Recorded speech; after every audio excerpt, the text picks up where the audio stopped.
Good morning दोस्तों, ध्यान academy की ऑनलाइन क्लास में आपका स्वागत करते हैं। तो दोस्तों, आप लोग इस समय देख रहे होंगे कि मेरी जीएस को लेकर सीरीज चल रही है और इसी जीएस से संबंधित जो हमारा विषय वस्तु चल रहा है वो हमारा जियोग्राफी या भूगोल या फिर एनवायरनमेंट। तो हम लोगों ने देखा था कि पिछली वीडियो में हमने स्थल मंडल के बारे में चर्चा की थी और उसी स्थल मंडल को लेकर मैंने पृथ्वी की उत्पत्ति की भी चर्चा की थी और पृथ्वी की उत्पत्ति में हम लोगों ने मतभेद भी देखे थे। उसके बाद जब हमारी पृथ्वी की उत्पत्ति हो जाती है तो हमारी पृथ्वी की उत्पत्ति के साथ साथ उसकी आंतरिक स्थिति में हमको क्या परिवर्तन देखने को मिलते हैं, इनकी भी हमने जो है पिछली वीडियो में चर्चा कर ली थी। किस प्रकार से नदी, घाटी, पहाड़, टापू, महाद्वीप, महासागर, ये सारी चीजें कैसे हमारे पृथ्वी पर उपस्थित हुई हैं, इसको हम पिछले वीडियो में आपको बता चुके हैं। तो अगर हमने देखा है पिछला वीडियो तो हमको ये जरूर पता होना चाहिए कि हमारा जो निचोड़ निकला था पृथ्वी की आंतरिक स्थिति के बदलाव के अंतर्गत, तो वो है हमारा महासागर और महाद्वीप। तो हमने कल महासागर की कुछ बेसिक जानकारी दी थी, आज हम आपको महाद्वीप की कुछ बेसिक जानकारी देते हैं और इस बेसिक जानकारी के बाद फिर हम समझेंगे पृथ्वी की संरचना को लेकर। उत्पत्ति हो जाएगी, उसके बाद हम लोग संरचना को समझेंगे और संरचना को समझने के बाद फिर हम जो है एक एक करके सारे महाद्वीपों की और सारे महासागरों की बारी बारी से चर्चा करेंगे। तो चलिए दोस्तों, उसको थोड़ा सा और समझ लेते हैं। बेसिक जानकारी कल हमने महासागर बता दिया था, सबसे बड़ा महासागर कौन सा है, सबसे छोटा महासागर कौन सा है और ये महासागर कितने क्षेत्रफल पर विस्तृत है, इसको भी हमने पिछले वीडियो में आपको बता दिया। तो दोस्तों चलिए आज देखते हैं स्थल मंडल का वही महाद्वीप वाले टॉपिक को लेकर और महाद्वीप की कुछ बेसिक जानकारी करते हैं और बाद में इसकी डिटेल में हम लोग जानकारी करते हैं। तो हमने आपको बताया था कि हमारे पृथ्वी में अगर देखा जाए तो हमारी पृथ्वी में महाद्वीपों की जो संख्या है वो कितनी है मित्रों, 7 है। ये भी हम बता चुके हैं। लेकिन हमारे महाद्वीप जो रहने योग्य हैं वो कितने हैं, तो वो है आपके 6 महाद्वीप। कौन कौन से महाद्वीप हैं उसकी भी चर्चा करेंगे मित्रों। महाद्वीप को बताने के ही क्रम में आज हम आपको उस महाद्वीप से कौन सी रेखा गुजर कर जाती है, जैसे आप लोगों ने बहुत सारी काल्पनिक रेखाएं पृथ्वी में पढ़ी होंगी, विषुवत रेखा, कर्क रेखा, मकर रेखा, आर्कटिक रेखा, अंटार्कटिक रेखा। तो ये सारी चीजों को आज हम इस वीडियो के माध्यम से समझ लेंगे और इनकी कुछ बेसिक जानकारी भी कर लेंगे। तो देखिए मित्रों, महाद्वीप तो आपको बताएंगे ही बताएंगे, लेकिन साथ ही साथ महाद्वीप के साथ ही साथ आपको रेखाएं भी कैसे याद हो जाएंगी ये भी आपको इस वीडियो के माध्यम से बताएंगे। उम्मीद करते हैं कि ये महाद्वीप का टॉपिक आपको बहुत अच्छे से समझ में आ जाएगा। तो चलिए देखते हैं कि हमारे महाद्वीप हैं कितने। वैसे तो हमने बताया कितने हमारे महाद्वीप, 7 महाद्वीप हैं। तो चलिए देखते हैं कौन कौन से महाद्वीप हैं। तो सबसे पहला देखिए, हम बड़े से छोटे के क्रम में लिखेंगे और इसको कितनी आसानी से याद करना है ये भी हम आपको बताएंगे। तो सबसे बड़ा महाद्वीप है वो है हमारा एशिया महाद्वीप और एशिया महाद्वीप में ही हमारा भारत है और हम एशिया महाद्वीप में ही रहते हैं। पहला हो गया हमारा एशिया महाद्वीप। चलिए क्रम लिख लेते हैं, 2, 3, 4, 5 और 6। ठीक है, रहने योग्य कितने, 6 हमारे। तो सबसे बड़ा हमको पता हो गया एशिया महाद्वीप और सबसे छोटा हमारा हो जाएगा ऑस्ट्रेलिया महाद्वीप। तो मित्रों इसको भरने में तो दिक्कत होनी नहीं चाहिए। सबसे पहला एशिया महाद्वीप, सबसे बाद में ऑस्ट्रेलिया महाद्वीप, 2 भर गए, बचे कितने, 4। अब देखो 4 को कैसे भरना है, तो बीच में ही दोनों के ले लीजिए। एक है आपका उत्तरी अमेरिका और दूसरा है आपका दक्षिणी अमेरिका।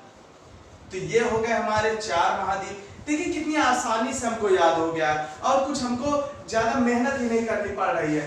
अब बात आती है 2 महाद्वीप कौन से हैं। तो अच्छा आप लोग ये बताइए, आ पहले आता है या पहले आता है। हिंदी वर्णमाला में आ पहले आता है कि या पहले आता है। जाहिर सी बात है आपका उत्तर होगा आ। तो चलिए पहले आ रहा है तो आ पहले कर दे रहे हैं, या बाद में आ रहा है तो हम लोग या बाद में किए दे रहे हैं। तो आ से हो जाएगा आपका अफ्रीका महाद्वीप और ये हो जाएगा आपका यूरोप महाद्वीप। मित्रों ये हो गए हमारे 6 महाद्वीप। अब अगर क्वेश्चन आ जाए कि बताएं कि विश्व में सबसे बड़ा महाद्वीप कौन सा है, तो हमारा कौन सा है, एशिया महाद्वीप। और सबसे छोटा महाद्वीप कौन सा है, तो वो है हमारा ऑस्ट्रेलिया महाद्वीप। दूसरे नंबर पर हमारा अफ्रीका, फिर हमारा उत्तरी अमेरिका, फिर हमारा दक्षिणी अमेरिका, और फिर है हमारा एक महाद्वीप और है जिसकी अभी हमने चर्चा नहीं की, वो है हमारा अंटार्कटिका महाद्वीप। अंटार्कटिका महाद्वीप, अंटार्कटिक महाद्वीप भी बोलते हैं, और अंटार्कटिका महासागर। तो ये जो हमारा 5वें नंबर का महाद्वीप यहाँ पर आता है, ये दक्षिणी अमेरिका के बाद यहाँ पर है हमारा अंटार्कटिका महाद्वीप। मित्रों, इसको हम इसलिए नहीं बता रहे हैं क्योंकि ये एक ऐसा महाद्वीप है जहां पर कोई भी लोग नहीं रहते हैं, या इस महाद्वीप में क्या है कि ये महाद्वीप हमारा ध्रुवीय क्षेत्रों में पाया जाता है, और इन क्षेत्रों में वर्ष भर बर्फ जमी रहती है, जिस वजह से यहाँ पर कोई भी व्यक्ति नहीं रहते हैं। ऐसे महाद्वीप केवल और केवल शोध और रिसर्च के लिए ही देखे जा सकते हैं, और बहुत से वैज्ञानिक और शोधकर्ता इन महाद्वीपों में जाकर रिसर्च करते हैं, खोज करते हैं। अगर क्वेश्चन आ जाए कि बताएं कि विश्व का 5वां सबसे बड़ा महाद्वीप कौन सा है, तो आप बोलेंगे अंटार्कटिका। 5वां ये है, लेकिन यहाँ पर अंटार्कटिका में की कोई भी हम चर्चा करने वाले नहीं है, इस वजह से अंटार्कटिका को हमने नहीं लिखा है। तो ये हमारा हो जाएगा 5वां महाद्वीप। तो मित्रों, इस चीज को आप लोग ध्यान किए रहिएगा। अब हमने अंटार्कटिका क्यों नहीं लिखा, उसके लिए अब हम लोग समझते हैं, थोड़ी सी बेसिक जानकारी कर लेते हैं, और इसको हम लोग अच्छे तरीके से समझ लेते हैं। जैसे हमने बोला कि ये है हमारी पृथ्वी है, पृथ्वी है, ये हो गई हमारी पृथ्वी। और हमने आपको पहले वीडियो में ये भी बताया था कि हमारी पृथ्वी को 2 बराबर हिस्सों में बांटने वाली एक काल्पनिक रेखा है, और उस रेखा का क्या नाम है मित्रों, आपको पता होना चाहिए। अगर आप लोगों ने मेरा पिछला वीडियो देखा है तो आपको जरूर याद आ गया होगा। तो ये जो हमारी पृथ्वी है, और पृथ्वी को 2 हिस्सों में जो बांटने वाली काल्पनिक रेखा है, इसको हम लोग बोलते हैं भूमध्य रेखा। अच्छा, भूमध्य रेखा क्यों बोलते हैं, क्योंकि भू का मतलब क्या होता है, पृथ्वी, और पृथ्वी के मध्य से क्या गई है, एक रेखा गई है, इस वजह से इसको हम लोग क्या बोलते हैं, भूमध्य रेखा। या फिर इसी का ही एक और नाम है, उसको हम लोग बोलते हैं विषुवत रेखा, यही पर लिख देते हैं, एक और नाम है इसका, इसको बोलते हैं हम लोग विषुवत रेखा। और अगर बात कही जाए कि कितने डिग्री पर है, तो इसको हम लोग बोलते हैं 0 डिग्री रेखा। ये कौन सी हमारी रेखा होती है, ये वाली हमारी होती है 0 डिग्री भूमध्य रेखा, 0 डिग्री विषुवत रेखा, या फिर बोल सकते हैं 0 डिग्री वृत्त रेखा। देखिए, रेखाएं नहीं है, ये एक प्रकार के सर्किल है। ये सर्किल, इनको हम लोग अक्षांश बोलते हैं। जब भी अक्षांश और देशांतर का टॉपिक आएगा तो हम लोग अच्छे से समझेंगे। फिलहाल यहाँ पर जानकारी के लिए हम आपको बता दें कि ये वाली जो हमारी रेखा जो पृथ्वी को 2 भागों में बांट रही है, इसको हम लोग क्या बोलते हैं, तो इसको मित्रों बोलते हैं भूमध्य रेखा या फिर विषुवत रेखा। और ये कितने डिग्री पर है, तो ये हमारी 0 डिग्री रेखा। आगे चर्चा अगर हम लोग करें तो इसी के ऊपर एक रेखा और गई हुई है, जो कि कितने पर गई है, 23.5 डिग्री अक्षांश इसको बोलते हैं। ये हमारी 23.5 डिग्री पर ये वाली रेखा गई हुई है। और इस रेखा का क्या नाम है, तो इस रेखा का नाम है कर्क रेखा। क्या नाम है मित्रों, कर्क रेखा। अब आप लोगों ने बहुत क्वेश्चन, चूंकि हम लोग भारत में रह रहे हैं, तो ये वाली जो हमारी रेखा है, ये हमारे भारत से होकर गुजर रही है। इसलिए कभी कभी क्वेश्चन ये भी पूछ लेता है, बताइए कर्क रेखा भारत के कितने राज्यों से होकर गुजरती है। तो अगर देखी जाए तो भारत की स्थिति यहाँ पर ऐसे बनती है, ये साइड में ये वाला हमारा पूरा भारत का हिस्सा हो जाता है, ये साइड। मित्रों, ये हमारा भारत, और भारत के बीचों बीच से एक रेखा गुजर कर गई है, कौन सी है वो, 23.5 डिग्री कर्क रेखा बोलते हैं। और ये कितने राज्यों को काटती है, तो इसके लिए एक ट्रिक है, गुमच्छ राजपत्रिन। तो 1 हो गया, 2 हो गया, 3 हो गया, 4 हो गया, 5 हो गया, 6 हो गया, 7 हो गया और 8 हो गया।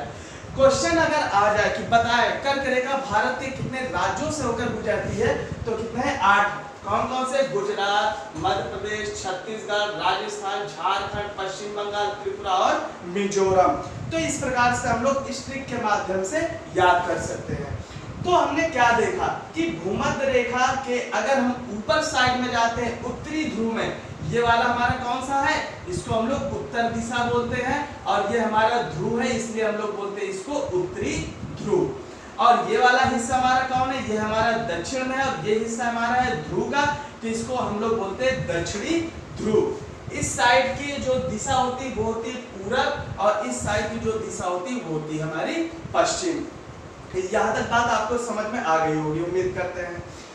अब जो हमारी भूमध्य रेखा के नीचे 23.5 अंश रेखा 23.5 डिग्री पर एक रेखा और गई हुई है, 23.5 डिग्री पर एक रेखा और गई है, इसको बोलते हैं 23.5 डिग्री अक्षांश रेखा, इसको बोलते हैं 23.5 डिग्री दक्षिणी अक्षांश रेखा, और इसको बोलते हैं 23.5 डिग्री उत्तरी अक्षांश रेखा।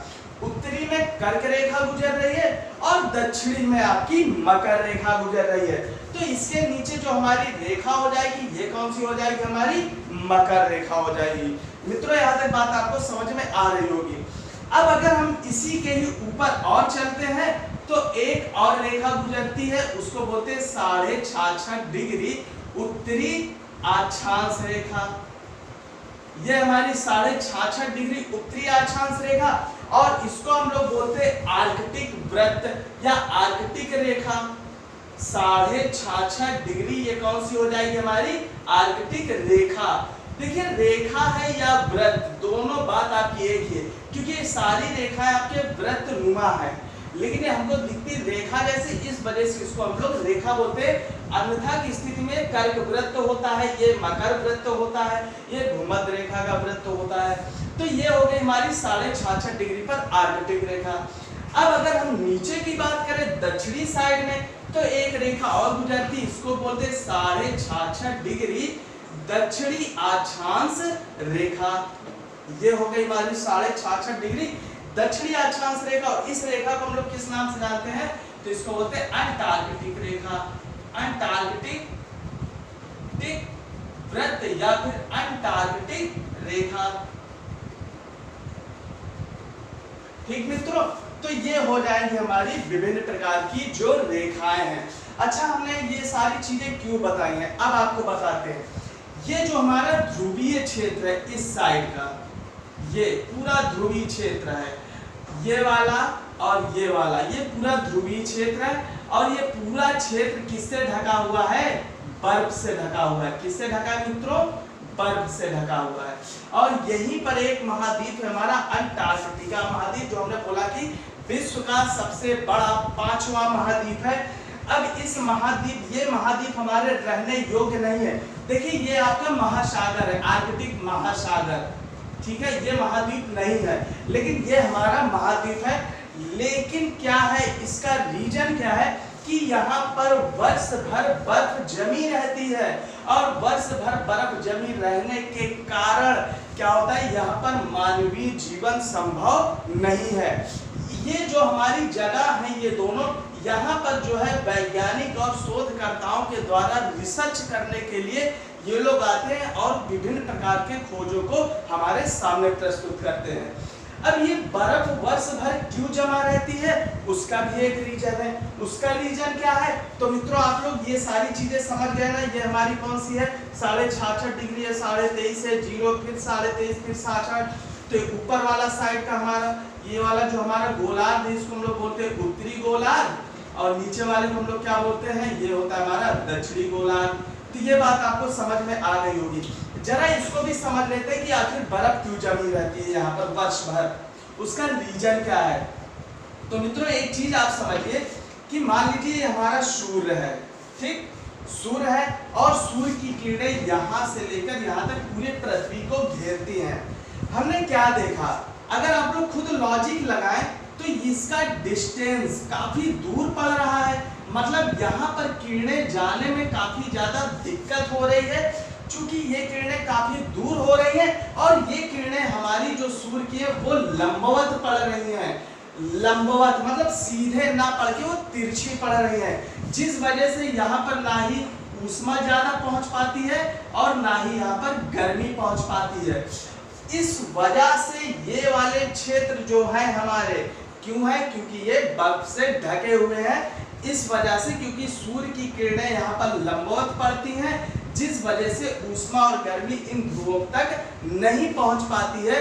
कहते हैं कि ध्रुवीय प्रदेश या ध्रुवीय क्षेत्रों में 6 महीने के दिन और 6 महीने के रात होते हैं। सोचिए अगर 6 महीने के दिन 6 महीने के रात होंगे तो क्या मानवीय जीवन संभव है? नहीं संभव है। हाँ, अगर वहां पर रहा जाए तो इसके अनुकूल परिस्थितियों के अनुसार हम अपने आप को ढाल सकते हैं, लेकिन ऐसा नहीं है। क्यों? क्योंकि यहाँ पर बर्फ काफी ज्यादा मात्रा में होती है, बहुत ही मोटी परत है, उसके नीचे हमारे महासागर हैं। तो मित्रों हमने क्या देखा कि ये जो सूर्य की किरणें हैं यहाँ पर लंबवत जा रही है। अच्छा आप लोग गेस करिए सूर्य की सीधे किरणें कहाँ जाएंगी? सूर्य की सीधे किरणें तो यही जाएंगी ना, इस क्षेत्र में, ये वाला क्षेत्र है जो है ना मित्रों, यही वाले क्षेत्र में तो जाएंगी सूर्य की किरणें। अब जब सूर्य की किरणें सबसे ज्यादा इस क्षेत्र में जा रही हैं तो इस क्षेत्र का एक नाम है, और उस क्षेत्र का क्या नाम है? इसको बोलते हैं उष्णकटिबंधीय क्षेत्र। उष्णकटिबंधीय, ठीक मित्रों, उष्ण माने गर्म, काफी ज्यादा गर्म है ये वाला हमारा। और हमारा भारत भी हमारा कौन सा प्रदेश है? उष्णकटिबंधीय मानसूनी है। तो हम लोग क्या देख रहे हैं कि ये क्षेत्र में सूर्य की किरणें ज्यादा मात्रा में पहुंच रही है, इस वजह से ऊष्मा और गर्मी भी जा रही है, जिस वजह से ये वाला क्षेत्र हमारा गर्म हो रहा है, इस वजह से इसको उष्णकटिबंधीय बोलते हैं। देखिए यहाँ पर बर्फ है, यहाँ पर भी बर्फ है, तो इन क्षेत्रों को हम लोग किस नाम से जानते हैं? तो बर्फ मतलब ठंडा, ठंडा मतलब शीत, ठंडा मतलब क्या होता है मित्रों? शीत। तो इसको हम लोग बोलते हैं शीत कटिबंधीय। ये वाली जो हमारी क्षेत्र है, ये वाला क्षेत्र जो हमारा पृथ्वी का मिल रहा है ध्रुवीय क्षेत्र, ये हमारा होता है शीत कटिबंधीय। अब ये दो क्षेत्र आपके शेष रह गए। देखिए इधर शीत है, इधर उष्ण है, दोनों मिला दीजिए तो यहाँ पर आता है ना शीतोष्ण। शीतोष्ण कटिबंधीय है, ये हमारे शीतोष्ण कटिबंधीय है। तो मित्रों आप लोगों ने क्या देखा कि ये जो हमारे क्षेत्र हैं, हमने देखो हमको आपको महाद्वीप बताना था, लेकिन हमने इस वजह से ये सारी चीजें बताई क्योंकि यहाँ पर एक 5वां महाद्वीप आ रहा था, उसका नाम था अंटार्कटिक महाद्वीप। अब ये अंटार्कटिक महाद्वीप में हमने बोला कि 7 है लेकिन रहने योग्य 6 हैं। आखिर किस वजह से रहने योग्य नहीं है, इस वजह से ये सारी चीजें हमको बतानी पड़ी। और ये बताने के क्रम में हमने और भी सारी चीजों को कुछ बेसिक जानकारी भी आपको बता दिया है। तो हमने क्या देखा कि कर्क और मकर रेखा के बीच का जो भी क्षेत्र होता है वो होता है हमारा उष्णकटिबंधीय, और कर्क रेखा से आर्कटिक रेखा के बीच में जो क्षेत्र होता है उसे बोलते हैं शीतोष्णकटिबंधीय, और जो आर्कटिक रेखा से ध्रुव तक होता है उसको बोलते हैं हम लोग क्या? शीतकटिबंधीय। और इसको अगर हम लोग नाम दें तो नाम क्या कह सकते हैं कि अगर देखें तो 23.5 अंश दक्षिणी और 23.5 अंश उत्तरी के बीच के स्थान को हम लोग बोलते हैं उष्णकटिबंधीय, और 23.5 से उत्तरी 66.5 तक उत्तरी अक्षांश तक शीतोष्णकटिबंधीय। अगर दक्षिण में आए तो 23.5 से 66.5 तक कौन सा हो जाएगा हमारा? ये हो जाएगा हमारा शीतोष्णकटिबंधीय। और अगर नीचे साइड में आते हो तो हमारा शीतकटिबंधीय। यहाँ तक हमारा था, ये था हमारा 0, ये था 23.5, ये था 66.5, और ऊपर पहुंचते तो यहाँ पर 90 डिग्री पर हम लोग पहुंच जाते हैं। तो मित्रों उम्मीद करते हैं कि ये चीज भी आपको पूरी तरह से समझ में आ गई होगी। देखिए कुछ चीजें हैं जो हमको बेसिक जानकारी लेकर चलना ही पड़ेगा, क्योंकि जैसे जैसे हम आगे बढ़ेंगे ये सारी चीजें हमको दोबारा मिलने वाली हैं। अगर हमको थोड़ी थोड़ी चीजें शुरुआत से ही पता चलती रहेंगी तो जियोग्राफी को समझने में हमें काफी ज्यादा आसानी होगी।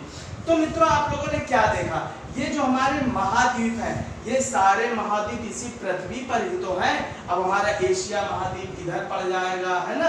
अगर देखें तो ऑस्ट्रेलिया महाद्वीप इस साइड में पड़ जाता है, उत्तरी अमेरिका यहाँ पर पड़ जाता है, दक्षिणी अमेरिका यहाँ पर, यूरोप यहाँ पर, अफ्रीका यहाँ पर। तो इस प्रकार से अगर हम लोग मैप के माध्यम से भी समझेंगे तो हमें पता चल जाएगा ये क्षेत्र कौन से हैं, ये क्षेत्र कौन सा है, शीत में आ रहा है कि उष्ण में आ रहा है, शीतोष्ण में।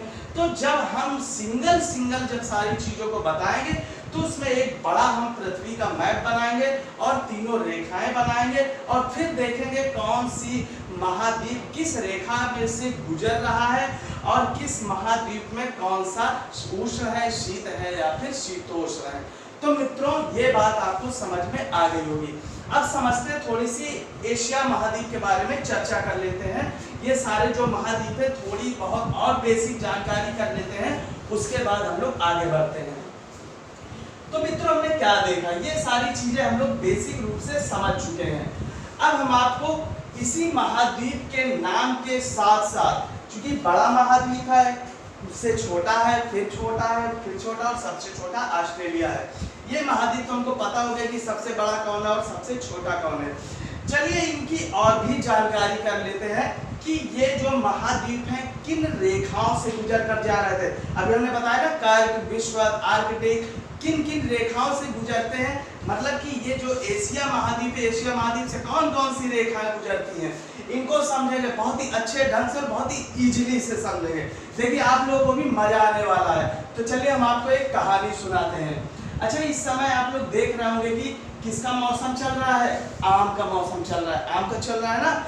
और छोटे छोटे आम अमिया आप लोग जो है पेड़ों के नीचे जाते रहे होंगे, आम भी तोड़ते रहे होंगे और उनको जो है काट कर खाते भी रहे होंगे और पेड़ के नीचे आराम से बैठकर अमिया गिरने का इंतजार भी करते रहे होंगे। नहीं गिरती होगी तो ईंटा मारकर जो है गिराते थे। तो चलिए देखते हैं, इसी क्रम में जैसे मान लीजिए हमारे दोस्त होते थे, हम दोस्तों के साथ ही तो जाते थे। तो अब आप समझिए कि दो कवि थे। दो क्या थे? कवि थे आपके। कौन थे? कवि। अरे वही कवि हिंदी वाले आपके। ये है हमारे तुलसीदास, ये हमारे तुलसीदास जी और ये है हमारे कबीरदास जी। तो हमारे दो कवि हैं और ये दोनों बहुत ही गहरे मित्र हैं। क्या था? यही मौसम था, आम वाला मौसम था। तो ये दोनों कवि क्या करते थे, एक बाग था और बाग में आम का पेड़ था। ठीक है, ये जैसे बाग है और बाग में आम का पेड़ था। अब ये दोनों कवि करते क्या थे, ये दोनों कवि जाते थे और आम तोड़ते थे और लेटकर आराम से पेड़ के नीचे आम को खाते थे। और ये जो पेड़ का मालिक होता था इसको कुछ भी पता नहीं चलता था। याद करिए जब हम लोग जो है डर के मारे आम तोड़ने जाते थे, चोरी चोरी खाते थे और जब वहां से मालिक जो है आता था तो हम लोग किस तरह भागते थे। सेम घटना इनके साथ होने वाली है। कैसे? देखिए ये भी आपको समझा देंगे इसी के माध्यम से। तो हमने क्या बोला, ये दोनों बहुत ही गहरे मित्र थे और आम खाने के लिए जाते थे और बड़े ही आराम से लेटकर आम तोड़कर ये लोग खाते थे। तो आप लोग को आम क्या करना है, आम को ऐसे करके भर लेना है, आम। ठीक, आम भर लीजिए, आम भर गया आम। ठीक, इसको आप लोग बॉक्स में बंद कर दीजिए। ये देखो बॉक्स में बंद हो गया ना, इस तरह करके। इतना तो कर सकते हैं ना, बहुत ही आसान है, कुछ नहीं करना है। देखिए हम आपको इस वजह से इस तरह बता रहे हैं कि एक साथ हमको बहुत सारी चीजें अब आपको पता होने वाली है। ठीक है, एक एक करके याद करेंगे कि एशिया महाद्वीप से कौन सी रेखा जा रही है, अरे कर्क जा रही है कि विषुवत की। बड़ा कंफ्यूजन रहता है, कुछ नहीं, कंफ्यूजन नहीं करना है, एक साथ सब कुछ याद करना है और तुरंत जब भी एग्जाम में आएगा आपका तुरंत खट से दिमाग आएगा कि अरे यहाँ पर तो ये वाली रेखा गुजर कर गई हुई है। तो आम हमने भर दिया। अब आपको 3 दिन की घटना बताएंगे, पहले दिन की घटना, दूसरे दिन की घटना और तीसरे दिन की घटना। क्या होता है इन दोनों कवियों के साथ। तो क्या था, पहले दिन की बात होती है तो ये दोनों कवि आते हैं, फर्स्ट क्लास आम तोड़ते हैं और लेट कर आम खाते हैं। क्या खाते हैं? लेट कर। तो हमें कवियों को क्या कर देना है? लिटा देना है। हमने कवि को क्या किया? लिटा दिया। यहाँ पर ये कवि क्या है? लेटे हुए हैं। ठीक है, दो कवि हैं और दोनों कवियों को हमने क्या कर दिया? लिटा दिया। और पहले दिन निडर होकर ये लोग लेटकर आम को खा रहे थे। दूसरे दिन की घटना क्या होती है कि इसमें इन दोनों कवियों में से तुलसीदास को पता चल जाता है कि इस पेड़ के मालिक को पता चल गया कि हम दोनों लोग जाते हैं और लेटकर आम खाते हैं। इसको पता चल गया ये आ जाएगा जरूर और मारेगा भी जरूर। तो तुलसीदास जी ने कबीरदास जी को बोला कि कबीरदास जी अब आज मालिक आएगा वो बहुत मारेगा। तो बोला नहीं, आपको रहना हो तो रहो, नहीं आप जाओ। तो तुलसीदास चले गए, कबीरदास अब पेड़ के आम के नीचे। देखो पहले दिन लेट कर खा रहे थे, अब क्या हो गया? डर बढ़ गया। तो अब कबीरदास जी खड़े होकर आम खाएंगे, खड़े होकर कि जैसे ही मालिक आएगा तुरंत भाग जाएंगे। तो क्या हुआ कि यहाँ पर अब जो कवि दो थे, अब बचे कवि हमारे एक, और वो कवि क्या कर रहे हैं, खड़े होकर आम खा रहे हैं। देखिए हमने एक कवि को गायब कर दिया और एक कवि हमारा खड़े होकर आम खा रहे हैं। ये तो थी दूसरे दिन की घटना। अब बात आती तीसरे दिन की घटना क्या थी। तो तीसरे दिन की घटना ये थी कि अब कबीरदास को भी अंदर डर महसूस हो गया कि हाँ आज कल तो आया था, तो चलो भाग गए थे, नहीं तो पिटाई भी हो जाती। तो तीसरे दिन क्या होता है, तीसरे दिन ये दोनों कभी ही नहीं जाते हैं आम के पेड़ के नीचे, नहीं खाना है, बहुत खा लिए। तो मित्रों इस कहानी के साथ साथ आपको ये भी पता चल गया कि किस महाद्वीप से कौन सी रेखा गुजर कर जा रही है। तो देखिए हमने महाद्वीप बताया था कि हमने बोला था कि महाद्वीप को कैसे याद करना है, बड़ा छोटा ये तो याद ही है, लेकिन साथ ही साथ आपको ये भी अब याद हो गया कि एशिया महाद्वीप से कौन सी रेखा गुजर रही है। तो एशिया महाद्वीप से आपकी आर्कटिक रेखा गुजर रही है मित्रों, आ से आर्कटिक रेखा। और आर्कटिक रेखा कहां पर है, ऊपर साइड में, हमने आपको बताया था ना। तो एशिया महाद्वीप से आपकी आर्कटिक रेखा भी गुजर रही है, कर्क रेखा भी गुजर रही। कर्क रेखा भी हमने एक चित्र के माध्यम से भारत को बताया था ना, कर्क रेखा गुजर रही है, तो कर्क रेखा भी गुजर रही है। बी से आपकी विषुवत रेखा भी गुजर रही है, मतलब कि भूमध्य रेखा भी गुजर रही है। तो आर्कटिक हो गया, कर्क हो गया और विषुवत हो गया। कोई दिक्कत मित्रों यहाँ तक नहीं। आगे चलते अफ्रीका। अफ्रीका महाद्वीप से मकर रेखा गुजरती है, कर्क रेखा गुजरती है और विषुवत रेखा या फिर भूमध्य रेखा गुजरती है। उत्तरी अमेरिका से आपकी आर्कटिक रेखा गुजरती है और कर्क रेखा गुजरती है। दक्षिणी अमेरिका से आपकी मकर रेखा गुजरती है और विषुवत रेखा गुजरती है। और यूरोप से आपकी आर्कटिक और केवल आर्कटिक गुजरती है। ऑस्ट्रेलिया से मकर और केवल मकर रेखा गुजरती है। तो मित्रों ये बात आपको समझ में आ गई होगी कि इन महाद्वीपों से कौन कौन सी रेखाएं गुजर कर जाती हैं। मित्रों ये बात आपको समझ में आ गई होगी। ये तो थी रेखाओं से लेकर कुछ बेसिक जानकारी।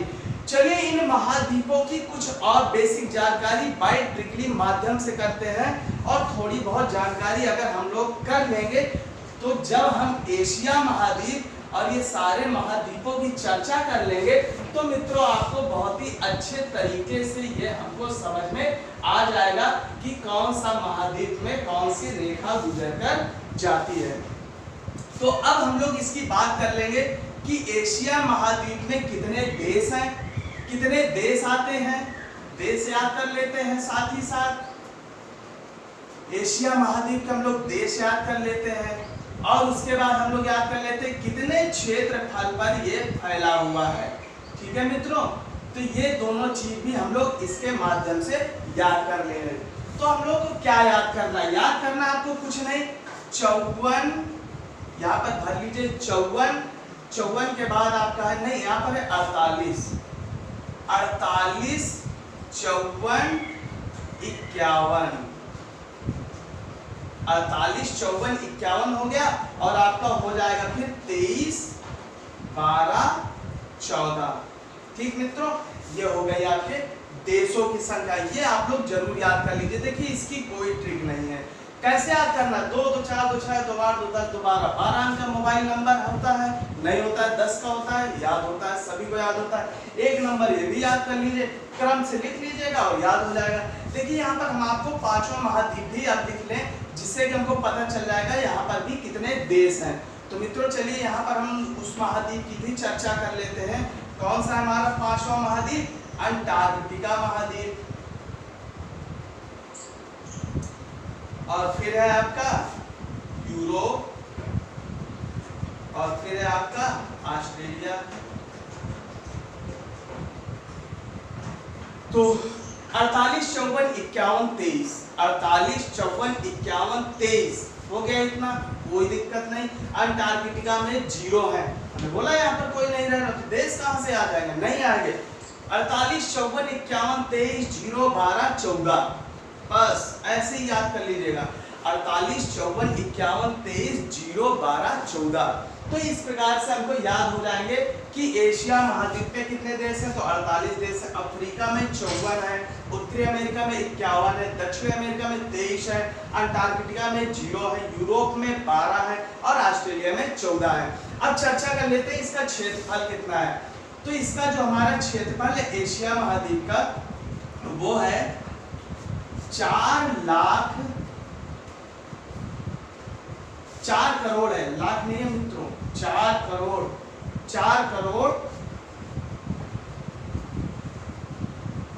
46 लाख वर्ग किलोमीटर। तो ये हमारा एशिया महाद्वीप का क्षेत्रफल कितना है, 4 करोड़ 46 लाख वर्ग किलोमीटर। अफ्रीका की हम लोग अगर बात करें तो ये हो जाएगा हमारा 3 करोड़। और अगर उत्तरी अमेरिका की बात करें तो ये हो जाएगा हमारा 2 करोड़। ठीक है मित्रों, अगर हम लोग दक्षिणी अमेरिका की बात करें तो ये हो जाएगा हमारा 1 करोड़। अंटार्कटिका की बात करें तो ये भी हो जाएगा हमारा 1 करोड़। यूरोप की बात करें तो ये भी हो जाएगा हमारा 1 करोड़। और अगर हम लोग ऑस्ट्रेलिया की बात करें क्योंकि सबसे छोटा महाद्वीप है तो ये हो जाएगा हमारा 77 लाख वर्ग किलोमीटर। देखिए मित्रों, एशिया महाद्वीप का अगर हमको ये बेसिक ये वाला मूल वाला याद होगा 4 करोड़ 3 करोड़ तो हम लोग एबव में जरूर याद कर सकते हैं। तो हमने क्या बोला 4 3 2 1 4 3 2 1 क्योंकि जैसे जैसे हम लोग नीचे जा रहे हैं वैसे वैसे तो महाद्वीप छोटे हो रहे हैं। 4 3 2 1 1 1 और सबसे नीचे 77 लाख। बस इसको याद रखना है 77 लाख वाले को, बाकी आप लोग क्रम से भर दीजिएगा। 4 3 2 1, अब 1 खत्म है तो फिर 1, फिर खत्म है 1 तो फिर 1 और लास्ट में आपका कौन सा सबसे छोटा उसको करोड़ में नहीं लिखना है, लाख में लिखना है, इसलिए ये हमको हमेशा याद रहेगा। तो हमने क्या बताया एशिया महाद्वीप का जो हमारा क्षेत्रफल है वो कितना पड़ रहा है तो 4 करोड़ 46 लाख वर्ग किलोमीटर। अगर हम लोग इसकी बात करें तो ये वाला जो हमारा 3 करोड़ 2 लाख वर्ग किलोमीटर, ये हमारा 2 करोड़ 47 लाख वर्ग किलोमीटर। अगर हम लोग इसकी बात करें तो ये हो जाएगा 1 करोड़ है और आपका 78 लाख वर्ग किलोमीटर। और अगर हम लोग इसकी चर्चा करें तो 1 करोड़ ये हो जाएगा आपका 40 लाख वर्ग किलोमीटर। और अगर इसकी चर्चा करें तो 1 करोड़ 2 लाख वर्ग किलोमीटर।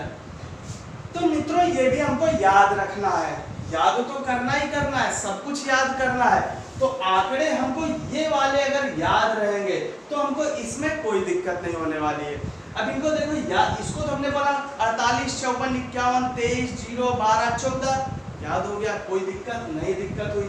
अब इसको हमको कैसे 4 3 2 1 1 1 और सबसे नीचे 77 लाख याद कैसे करना है देखिए लॉजिक आपको बताते हैं। 4 करोड़ 46 लाख 4 4 दोनों में मिल रहा है तो आपको याद हो जाएगा 4 करोड़ 46 लाख 3 करोड़ 2 लाख क्या है 3 करोड़ 2 लाख और 2 आपका पहुंच गया यहाँ पर। ठीक है 3 करोड़ 2 लाख और 2 करोड़ 47 लाख फिर आपका 1 करोड़ 78 लाख 1 करोड़ 40 लाख 1 करोड़ 2 लाख। तो इस प्रकार से हम लोग याद कर सकते हैं। आप चाहे लॉजिक बना लीजिएगा अपने मन से, कोई भी ट्रिक हो या कैसे भी करके इसको आप लोग याद कर लीजिएगा। तो मित्रों ये थे हमारे एशिया महाद्वीप के देश और ये हमारे विश्व के महाद्वीप जो है हमारे उनके देश और उनका क्षेत्रफल संपूर्ण। तो हमने क्या देखा, हमने क्या क्या चर्चा कर ली कि विश्व के महाद्वीप में सबसे बड़ा महाद्वीप कौन है, सबसे छोटा महाद्वीप कौन है, इन महाद्वीपों से कौन कौन सी रेखाएं गुजर कर जाती है, इन महाद्वीपों में देश कितने होते हैं और इन महाद्वीपों का क्षेत्रफल कितना है। अब थोड़ी हम इसकी चर्चा कर लेते हैं और एक चार्ट के माध्यम से इनको समझते हैं और समझेंगे कि इस महाद्वीप में कितनी जनसंख्या निवास करती है और कितना क्षेत्रफल है जनसंख्या के आधार पर और कितना क्षेत्रफल है इसका विस्तार के आधार पर। तो चलिए इसको भी देख लेते हैं कि कौन कौन से देश आते हैं। तो मित्रों चलिए देखते हैं कि एशिया महाद्वीप की जनसंख्या उसके बाद जनसंख्या के आधार पर सबसे बड़ा देश और क्षेत्रफल के आधार पर सबसे बड़ा देश। इसको भी थोड़ा समझ लेते हैं। तो देखिए इसको हम लोगों को कैसे याद करना है। देखिए हम इसको भर देते हैं, फिर आपको लॉजिक बताते हैं कैसे याद करना है। तो यहाँ पर हम कर सकते हैं 60, चूंकि सबसे ज्यादा जनसंख्या कहाँ निवास कर रही है, एशिया महाद्वीप में, तो इसको आप लोग जरूर याद रखना 60%। अब क्या करना, आप सीधे आ जाइए 17%, 17 में 1 हटा दीजिए 7%, फिर आ जाइए 5%, फिर इसी का हम लोग ये ऐसे कर लेते हैं 10%, 0.01%। ऐसा नहीं लग रहा है कि 10 का आधा पाग, लेकिन कुछ नहीं, 10 का आधा, एक लॉजिक लगा लीजिए अपने दिमाग में, 60, 17, 7, 5, 0.01, ये हो गया हमारा। और इसके बाद हमारा 10 और फिर है हमारा 0.5%, 10 का आधा 5 कर देंगे। हम लोग क्या देख रहे हैं यहाँ पर, यहाँ तक हमको, अगर हमको एशिया याद है कि एशिया में कितनी जनसंख्या है, 60% है, 60 के बाद फिर हमारा 17, फिर 7, फिर 5, फिर 5 में थोड़ा सा समझेंगे कि नहीं 0.01 है, फिर है हमारा कितना है 10 है, और फिर हमारा 5 है। इसी का उल्टा इधर हो गया, इसका आधा इधर हो गया, इसका आधा हम इधर समझ लेते हैं। तो लॉजिक लगाइएगा मित्रों, इसको इससे कंपेयर कर लीजिएगा, इसको इससे कंपेयर कर लीजिएगा, 17 को 7 से कंपेयर कर लीजिएगा, 60 तो हमको याद ही करना है, कैसे भी करके इसको याद करना है तो करना है बस। अब इसको चाहे रट लीजिए चाहे लॉजिक के हिसाब से। एक बार चलिए हम लोग फिर से देखते हैं इसको बिठा के, आप लोग बताइएगा अच्छा क्या क्या हो सकता है। एक दो बार आप लोग लिखेंगे तो याद हो जाएगा। एशिया महाद्वीप की जनसंख्या 60%, अफ्रीका की 17%, फिर हमको क्या करना है 7%, फिर क्या करना है हमको 5%, फिर क्या करना है हमको 5 का लॉजिक 0.01%। अंटार्कटिका यहाँ पर जनसंख्या ना के बराबर है। यूरोप का हमने इसी को पलट दीजिए 10%, और ये जो हमारा ऑस्ट्रेलिया इसी का आधा कर दीजिए 5%। हो गया। देखो 2 बार आप लोग लिखोगे कॉपी में इरेज कर करके तो ये आपका दिमाग में बैठ जाएगा, और इसी क्रम में ही लेकर चलिएगा तो सारे आंकड़े आपके दिमाग में रहेंगे, रेखाएं भी, देश भी, क्षेत्रफल भी, बस इन्हीं आंकड़ों के आधार पर चलिएगा सीरियल से। चलते हैं जनसंख्या के आधार पर सबसे बड़ा देश कौन सा है इसमें एशिया महाद्वीप में। तो हमको पता होगा कि सबसे बड़ा कौन है, चीन। मित्रों क्या है, चीन। चीन ना से खत्म हो रहा है, यहीं से उठा लीजिए, दूसरा हो जाएगा नाइजीरिया। क्या हो जाएगा मित्रों, नाइजीरिया। क्या होगा, नाइजीरिया हो गया। लास्ट में आया आ तो कर दीजिए यहाँ पर ऑस्ट्रेलिया। नहीं मित्रों यहाँ पर हो जाएगा अमेरिका, क्योंकि उत्तरी अमेरिका की हम लोग बात कर रहे हैं, तो आ से हो जाएगा हमारा अमेरिका। अमेरिका के बाद दक्षिणी अमेरिका में हमारा हमको सबको पता है कि कौन सा होता है हमारा, ब्राजील। क्या होता है, ब्राजील। अंटार्कटिका में सबसे बड़ा देश तो कोई है ही नहीं है, जब यहाँ पर कोई जनसंख्या नहीं रह रही तो कहां से हो जाएंगे। यूरोप आपका आता है, यूरोप का सबसे बड़ा देश कौन सा है, रूस है, पता होना चाहिए। और ऑस्ट्रेलिया का तो आपका क्या है, ऑस्ट्रेलिया ही है। मित्रों कोई दिक्कत नहीं हुई होगी, मुझे पता है नहीं हुई होगी। क्या करना है आपको, बस इसी क्रम में लिख देना है, सब कुछ ऐसे ही करके चार्ट के माध्यम से याद करना है। हमने बोला चीन तो हमको याद ही हो जाएगा, एशिया महाद्वीप का सबसे बड़ा देश चीन। ना खत्म हुआ हमने उठाया नाइजीरिया, आ खत्म हुआ हमने उठाया अमेरिका, फिर उसके बाद दक्षिण अमेरिका का ब्राजील, अंटार्कटिका में कुछ ही नहीं है, ऑस्ट्रेलिया का ऑस्ट्रेलिया ही भरना, यूरोप का रूस तो होता ही है। यहाँ तक आपको बात समझ में आ गई होगी। अब देखते हैं थोड़ा क्षेत्रफल के आधार पर सबसे बड़ा देश कौन सा है, एशिया महाद्वीप में कौन सा है और अफ्रीका में कौन सा है, इसको समझ लेते हैं। तो ये इसको यहाँ पर से देख लेते हैं। यहाँ पर देखेंगे तो एशिया महाद्वीप का जो सबसे बड़ा क्षेत्रफल के आधार पर जो हमारा देश होता है वो हो जाएगा हमारा रूस। कौन सा हो जाएगा मित्रों, रूस। ठीक है, ये चीज आप लोग याद रखना कि एशिया महाद्वीप का जो सबसे बड़ा क्षेत्रफल के आधार पर देश होगा वो कौन सा हो जाएगा हमारा, रूस। नाइजीरिया से ही लॉजिक लगाएगा अल्जीरिया। नाइजीरिया, अल्जीरिया, कोई दिक्कत नहीं होनी चाहिए। अमेरिका, अमेरिका का आप लोग क्या करेंगे, अमेरिका में कर दीजिएगा, का रहा है यहाँ पर, अमेरिका से कनाडा, ठीक है मित्रों, कहां से क्या हो गया हमारा, कनाडा हो गया। अंटार्कटिका को चलो हम भर लेते हैं, कुछ नहीं है। ऑस्ट्रेलिया का हो जाएगा आपका ऑस्ट्रेलिया ही, ठीक। बचते हैं दो, दो को कैसे याद रखना है, एक इसका भी रूसी होगा, क्योंकि हम लोग ये दोनों हमारे सेम चल रहे हैं, रूस यहाँ भी है, रूस यहाँ भी है। देखिए यूरोप में भी रूस है और एशिया में भी रूस है। अब आप लोग सोचेंगे दोनों महाद्वीप में कैसे, तो हमने बताया कि एशिया के जस्ट बगल में है यूरोप महाद्वीप। अब जब दोनों महाद्वीप बनते हैं तो नाम एक आता है यूरेशिया, ठीक है। तो अगर देखें तो क्षेत्रफल के आधार पर हमारा कौन सा है, रूस इधर यूरोप में भी पड़ता है और रूस हमारा एशिया में भी पड़ता है। और एक है हमारा जो बचता है हमारा दक्षिणी अमेरिका में, तो दक्षिणी अमेरिका में सेम टू सेम आपको क्या भर देना है, ब्राजील। कुछ नहीं करना है, देखिए आपको फिर से एक बार भर देंगे तो आपको पूरी तरह समझ में आ जाएगा क्या हमने किया। चीन नाइजीरिया, ना से नाइजीरिया, आ से अमेरिका, ब्राजील, कट्टम, रूस, ऑस्ट्रेलिया, ये तो याद ही करना है। इसको देखो कैसे याद करना है, यहां तक तो आपकी गणित पूरी सेम चली आ रही है। ब्राजील का हमने कर दिया ब्राजील, ठीक। यहां पर हमने कर दिया क्रॉस, क्योंकि अंटार्कटिका में जब देसी नहीं तो क्षेत्रफल कहां से निकलेगा। इसको हम लोग रूस का रूस किए दे रहे हैं, इसको हम लोग ऑस्ट्रेलिया का ऑस्ट्रेलिया किए दे रहे हैं, ठीक मित्रों। बात आती है एशिया की, तो एशिया में हो जाएगा, एशिया भी हमारा क्या है, रूस है, रूस। Nigeria Algeria, Nigeria Algeria, America नाडा, ठीक मित्रों। तो ये हो जाएगा हमारा क्षेत्रफल के आधार पर। मित्रों हमको याद करना है, बस ऐसे ही तो याद करने हैं सारे आंकड़े। अगर हम सोचे कि फुटकर में याद करें कि एशिया महाद्वीप की जनसंख्या कितनी है 60, चलो याद हो गया। क्षेत्रफल में कंफ्यूज, बहुत बड़ा कंफ्यूज हो जाएगा, लेकिन अगर इस चार्ट के माध्यम से आप लोग याद रखेंगे तो ये आपको कभी नहीं भूलने वाला। सबसे बड़ा देश चीन सर, ठीक, बहुत अच्छी बात है। उधर अगर क्षेत्रफल में रूस, अगर हम लोग अफ्रीका की बात करें तो ना से नाइजीरिया। अगर हम लोग ये क्रम से लिख लेंगे, क्रम से लिखना ही पड़ेगा क्योंकि सबसे बड़ा और सबसे छोटा महाद्वीप है। ये बात आपको समझ में आ गई होगी। तो ये तो हो गई एशिया महाद्वीप की जनसंख्या भी हमने बता दी कितने प्रतिशत है, और आपके जनसंख्या के आधार पर सबसे बड़ा देश कौन सा, सबसे बड़ा देश क्षेत्रफल के आधार पर कौन सा है।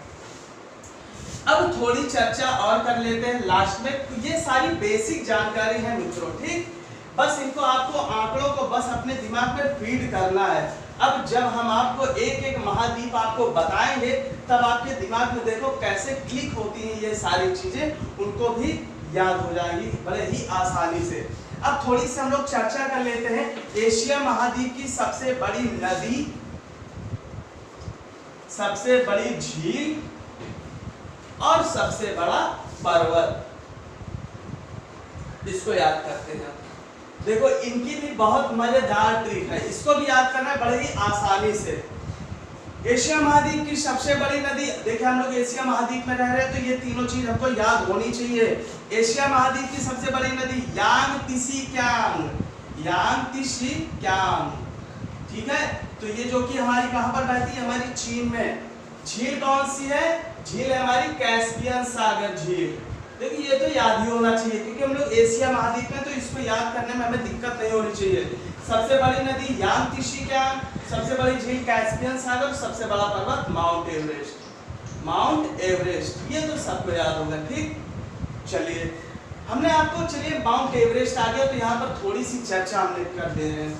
जैसे हमने पृथ्वी बताया था पिछले वीडियो में, और पृथ्वी जब सिकुड़ी तो पृथ्वी का कुछ हिस्सा ऊपर गया और कुछ हिस्सा नीचे आया। अगर बात करें तो हमारी पृथ्वी का जो सबसे ऊपरी हिस्सा था वो था हमारा स्थल का जो सबसे ऊंचा था, वो है हमारा माउंट एवरेस्ट, जिसकी ऊंचाई कितनी 8,848 या कहीं कहीं पर हमको 8,850 मीटर मिल जाती है, ठीक है मित्रों। ये कहां पर हमारा एशिया महाद्वीप में। और सबसे बड़ा सबसे गहराई में कौन सा स्थान था, तो वो है हमारा प्रशांत महासागर के अंदर एक गहरा स्थान है, उसको बोलते हैं मैरियाना ट्रेंच, मैरियाना गर्त या मैरियाना ट्रेंच, ठीक है मित्रों, ये हो जाएगा मैरियाना ट्रेंच और इसकी जो गहराई है वो 11,022 मीटर है और कहीं कहीं पर आपको मिल जाएगा 10,994 मीटर। लगभग हो जाता है ये 11 किलोमीटर के और ये लगभग हो जाता है 9 किलोमीटर के। कभी कभी एग्जाम में ये भी पूछ लेता है कि बताइए कि पृथ्वी की सबसे उच्चतम बिंदु और सबसे निम्नतम बिंदु की कुल दूरी कितनी है, तो 9 + 11 कितना हो जाएगा हमारा 20। ठीक मित्रों, तो ये हो गया हमारा 20। देखिए माउंट एवरेस्ट आया था इसलिए हमने कहा इसको भी बता देते हैं। अब चलते हैं थोड़ा सा आगे को समझते हैं कि अफ्रीका महाद्वीप में कौन सी नदी है। तो अफ्रीका महाद्वीप में सबको पता होगा कि सबसे बड़ी नदी नील नदी है। अब बस नील नदी हमको याद होगा तो इनको तो भरने बड़ा आसान होगा। देखिए अफ्रीका के जो लोग होते हैं वो नील नदी में तोरिया समझते हो, तोरिया जो पैरों में पहनी जाती है, पैरों में तोरिया पहनी जाती है ना, तोरिया को क्या करते हैं, मांजते हैं। क्या करते हैं, मांजते हैं। अफ्रीका के लोग नील नदी में तोरिया को मांजते हैं। अब आप लोग सोच रहे होंगे कि सर क्या बोल रहे हैं, क्या कर रहे हैं। कुछ नहीं, यहाँ पर भर देंगे विक्टोरिया। तो सबसे बड़ी झील कौन सी हो जाएगी, विक्टोरिया झील। और सबसे बड़ा पर्वत हो जाएगा माउंट किलिमंजारो। ठीक है, माउंट किलिमंजारो पर्वत है हमारा जो कि सबसे बड़ा पर्वत है। अब हम लोग समझते हैं कि उत्तरी अमेरिका में याद रखना, उत्तरी अमेरिका में कौन, एक मिस उतरी, मैडम जिसको बोलते हैं ना, और मैडम मिस। उत्तरी अमेरिका में मिस उतरी, क्या हुआ, अमेरिका में मिस उतरी तो क्या हुआ, बहुत ही सुपर थी। क्या थी, बहुत ही सुपर थी। उत्तरी अमेरिका की जितनी भी मिस होती है ना बहुत ही सुपर क्लास की होती है। लेकिन जो मैन होते हैं ना, मैन वो माउंट होते हैं, पहाड़ की जैसे। ठीक मित्रों, उत्तरी अमेरिका की जो मिस होती है वो बहुत ही सुपर होती है और जो मैन होते हैं वहां के वो बहुत ही माउंट, पहाड़ जैसे होते हैं, पर्वत जैसे। तो ये हो जाएगा उत्तरी अमेरिका की जो सबसे बड़ी नदी, ये हमारी मिसिसिपी नदी। और ये झील हो जाएगी सुपीरियर झील। और ये हो जाएगा पर्वत पर हो जाएगा माउंट मैकिन्लो। इसको अच्छे से लिख देते हैं ना, पर्वत हो जाएगा माउंट मैकिन्लो। ठीक मित्रों, ये हो जाएगा हमारा उत्तरी अमेरिका की। बड़ी आसानी से याद हो रहा होगा, है ना। इसको भर याद रखना है बस। अफ्रीका नील याद आया तो तोड़िया मांगना है। उत्तरी अमेरिका में एक मीर जो कि बड़ी ही सुपर थी, लेकिन वहां के मैन जो होते हैं बहुत पहाड़ जैसे होते हैं, माउंट जैसे। दक्षिणी अमेरिका के जो आमजन होते हैं, आमजन जैसे हम लोग हैं, दक्षिणी अमेरिका के जो आमजन होते हैं वो क्या करते हैं, तो आमजन की बात होती है। आमजन, वहां के जो दक्षिण अमेरिका के आमजन होते हैं उनके एक टीका लगता है। टीका आमजन के, खास वालों के नहीं, जो आमजन होते हैं, आम लोग होते हैं, दक्षिण अमेरिका के जो आम लोग होते हैं उनके टीका लगता है एकांक गुहा, एक हाथ में। गुहा मतलब हाथ, मतलब कहाँ लगता है, एकांक गुहा में। तो भैया ये लो निकल आया यहाँ भी। दक्षिणी अमेरिका की सबसे बड़ी नदी अमेजन नदी, सबसे बड़ी झील टीटीकाका झील और सबसे बड़ा पर्वत एकांक गुहा पर्वत। ठीक मित्रों, यहाँ तक कोई दिक्कत नहीं। अंटार्कटिका की कोई बात ही नहीं करना क्योंकि यहाँ पर कुछ है ही नहीं। यूरोप की बात करते हैं तो यूरोप को हम लोग इंग्लिश में यही तो बोलते हैं, यूरोप, ऐसे ही तो लिखते हैं। तो बस थोड़ा सा ध्यान देना है, हम लोग क्या बोलते हैं अपनी भाषा में, यूरोप बड़ा है, ई लोग है ना, तो बस यही लॉजिक लगाना। यूरोप एक बार प्रतियोगिता में भाग लेने गया। क्या लेना था, उसको ब्रश भी करना था और साथ ही साथ एक हाथ से यल की आकृति भी बनानी थी। अच्छा आप लोग करके देखिए, ब्रश भी करिए और यल की आकृति बनाइए, बनेगा, नहीं बनेगा, या तो ये रुक जाएगा या तो यल रुक जाएगा। तो हम लोग क्या होता है कि यूरोप प्रतियोगिता में भाग लिया, क्या बना रहा था, एल बना रहा था ब्रश करते करते, लेकिन क्या हुआ, भूल गया। क्या हुआ, बोल गया। तो थोड़ा सा लॉजिक लगा के बोल गया, मतलब बोल गया। एल ब्रश नहीं बना पाया, बोल गया। क्या हुआ, वहां के जो प्रतियोगिता के लोग थे, जो हमारे अधिकारी वगैरह थे, उन्होंने क्या किया, ठीक है नहीं बता पाए, भूल गए, लड्डू खाओ और गो हो जाओ, लैडोगा, लड्डू खाओ और गो हो जाओ तुरंत, यहाँ रुकना नहीं 80 सेकेंड। ई यूरोप एल्ब्रेस कर रहा था, बोलगा, लड्डू खाओ और गो हो जाओ। ये तो हो गई, नहीं ये यूरोप की बात है। देखिए अंटार्कटिका की नहीं है। हाँ, ऑस्ट्रेलिया की अब हम लोग बात कर लेते हैं। तो ऑस्ट्रेलिया क्या बात है, ऑस्ट्रेलिया में दो मित्र होते हैं, एक मित्र को बुलाता है क्या बोलता है, आ यार, फिर बोलता है जा यार, और फिर बोलता है आपकी डार्लिंग मर गई। ठीक है मित्रों, क्या करना है, आ यार, जा यार, डार्लिंग क्या हो गई, मर गई, किसकी, मित्र की जो थी डार्लिंग मर गई। तो सबसे बड़ी नदी कौन सी हो जाएगी, ये हो जाएगी हमारी मरने डार्लिंग हो जाएगी, और जो सबसे बड़ी झील हो जाएगी वो हो जाएगी हमारी आयार झील हो जाएगी, और जो सबसे बड़ा पर्वत हो जाएगा वो हमारा हो जाएगा जाया पर्वत। इसको हम लोग पूरा नाम बोलते हैं पुचांग जाया, पुचांग जाया पर्वत, इसको जो कि पुचांग जाया शिखर है जो कि सबसे ऊंचा है कहाँ का, ऑस्ट्रेलिया महाद्वीप का। और अगर हम लोग पर्वत की बात करें तो ये हमारा कोजिस्को पर्वत, कोजिस्को पर्वत, कोजिस्को पर्वत। ठीक है, तो चाहे कोजिस्को आ जाए चाहे जाया आ जाए, बात आपकी एक ही है। तो मित्रों ये तो हो गए हमारे ये महाद्वीप की कुछ बातों को लेकर। हमको तो केवल महाद्वीप बताना था और कुछ नहीं कि सबसे बड़ा कौन है सबसे छोटा, लेकिन कुछ बेसिक जानकारी ये चीज याद हो जाएंगे। अब जब हम आपको महाद्वीप का टॉपिक बताएंगे, एशिया, अफ्रीका, सिंगल, तो आपको सारी चीजें समझ में आ जाएंगी। तो मित्रों चलिए ये वाला वीडियो हम लोग यहीं तक रखते हैं और मिलते हैं अगले वीडियो में पृथ्वी की संरचना को लेकर। ये तो उत्पत्ति थी, अब इसकी संरचना पढ़ेंगे, इसकी आंतरिक संरचना पढ़ेंगे, उसके बाद हम लोग जो है पुनः जो है एशिया महाद्वीप में, अफ्रीका, उत्तरी, ये सारे महाद्वीप में आएंगे और इनकी चर्चा करेंगे। तो चलिए मित्रों इस वीडियो को यहीं तक रखते हैं। उम्मीद करते हैं ये वीडियो आपको पसंद भी आया होगा, समझ में भी आया होगा। तो चलते हैं, मिलते हैं अगले वीडियो में, तब तक के लिए नमस्कार, धन्यवाद, जय हिंद।